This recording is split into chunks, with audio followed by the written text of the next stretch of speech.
All right, so I just got these gutters installed, and I feel like I learned a little bit, and there's a little bit missing on YouTube about installing cheap gutters. So let's take a look.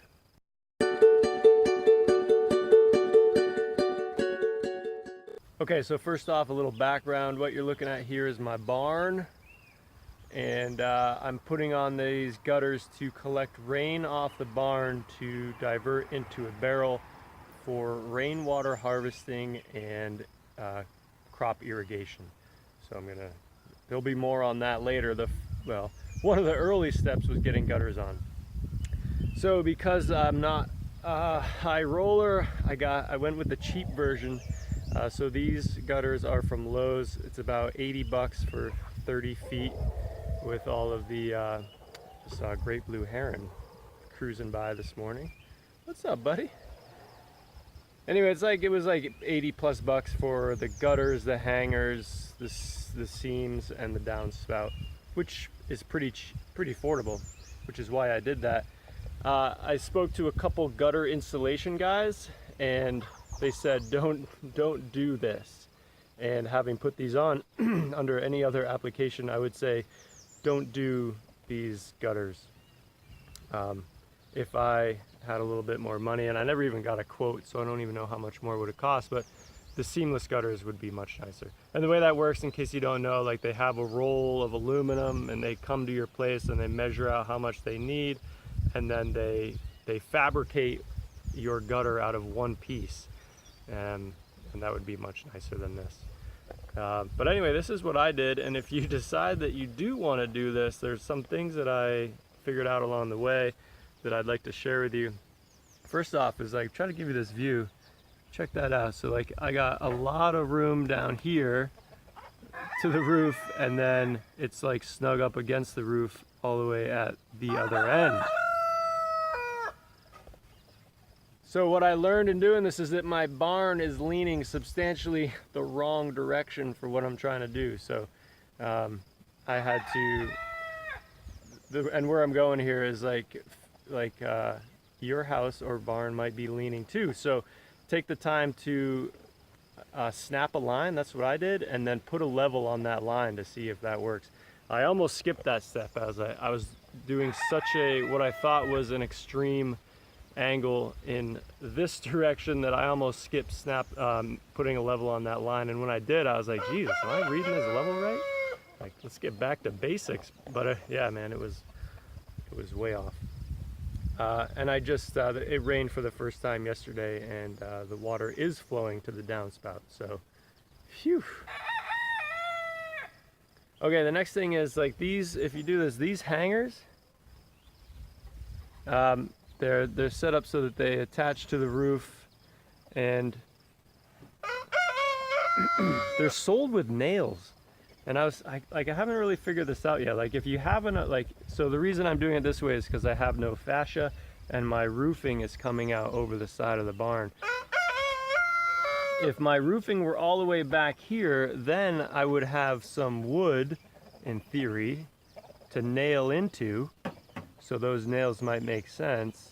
But if I were all the way back there, I'd have the fascia, so I would just figure out a way to secure it to the fascia, I guess. I don't know. So anyway, what I'm getting at is like, if your situation is anything like mine, the nails are not going to cut it. And what I ended up doing was fasteners, a little nut and a bolt. And I would have liked to get all three in, but there's no way I could have got my angle. So I got one in, and then as the angle gets, as it gets closer to the roof on the other side, I get a few more fasteners in. So time will tell how good that is. Okay, so then working our way down, the next step, these hangers, we'll see. They're sold with a spot in the back to put a screw in. And I would certainly, absolutely not skip putting that screw in. There is it snaps in, like when you squeeze the hanger onto the gutter, it snaps in, but oh man, like just a little bit of weight and that would just pop right out. So don't skip that step. And then on the front, there's a little lip where sorry, it might not be set. The hanger will grab a little lip on the inside of the gutter. I didn't trust that at all. So I also I drilled and then put a rivet in the front side as well. Okay, and while we're over here, this is the seam. This is a little seamer thing, and there's some seamer material that goes on the inside. It's kind of gooey. I'd get that on as soon as possible. I had to wait a little bit, but anyway, it seems to be doing okay for the time being.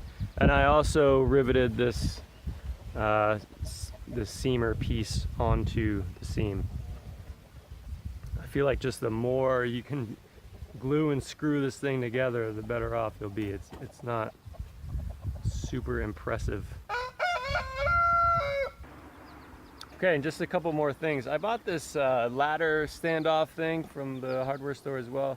This is an essential item. There's no way to do this without being able to stand off the roof. Otherwise you just lean up against the gutters and bang them up. So sweet deal there. And it came with a nice little thing there. Hook your tools on. I kind of like that.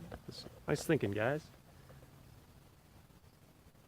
And if you, so here's, all right, so let's talk about the ladder for a minute. Like if you can do it from anything other than a ladder, that'd be great. Some of the things I explored were pump jacks, and I tried to get some pump jacks from my neighbor, and like I looked around for them. I just had no luck. No one wants to let you borrow pump jacks, I guess, or let me borrow pump jacks. The other thing would have been one of those rentable man lifts. That would have been sweet. Like they have these things where you can go to the rental store and hook them up to your truck, tow them home, you know, and then just they have little stabilizers and then essentially a bucket to take you up. That would have been sweet. Staging would have been better. Pretty much anything would have been better than doing it from a ladder, but I don't have any money, so I did it from a ladder and I made it work. It took a while, but if you do end up doing it from a ladder like me, then try to move your ladder as infrequently as possible. So I don't know, like with all that stuff I was talking about in the gutter, like get your hangers in, get your gutter up, screw them in, rivet them in, and then move the ladder down, you know? And then maybe once back to put all the seams together. Something like that. Anyway, whatever, however it ends up working out, figure out your own system. Trying to, you know, moving the ladder takes a lot of time. It's kind of a pain in the ass. Okay, so I wrote all this down. You can go catch it out at newhampshireman.com, and I'll put a link to that article in the description down there. And also, this is part of a bigger project, right? It's actually part of a bigger and then a bigger project. The bigger project is the rainwater harvesting project. So after this, I got to put my first filter and a diverter in, and then it's going to go into my storage tank, and then I have to elevate my storage tank. So I'm doing a post and beam frame to pick up the storage tank as high as I can. And then I'm going to install all the plumbing, the headers and the drip tape for irrigation out to a couple different gardens. So like that's a big project, right? So there's a lot of cool stuff coming. Make sure you subscribe to my channel to see that. And all of that is as part of a much bigger project, which is becoming a more, I mean, sustainable. Like, fine, like it's an okay word, but like becoming a more sustainable home and raising a family and all that. So helping my daughter and my son understand where food comes from, and you know, respect for the earth and all that stuff that is kind of woo-woo, but actually kind of a big deal too. So stay tuned for that. Hopefully you pick something out of it. I hope to be informational and entertaining a little bit, and I hope to just be an inspiration for you to bring happiness and, you know, really purposefully design your life so that you get the most out of it, because it's the only chance you get. All right, so check it out, subscribe, see you over at New Hampshire Man, reach out, peace.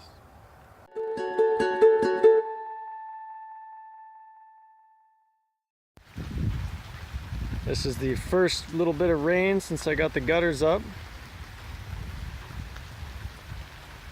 Sweet.